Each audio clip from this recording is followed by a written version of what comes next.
Is your Photoshop speaking a language you don't?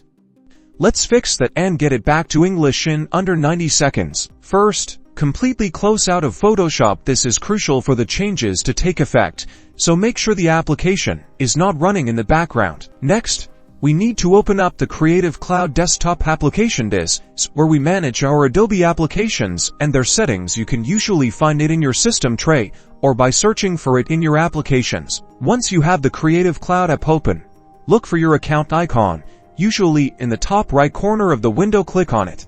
A menu will appear.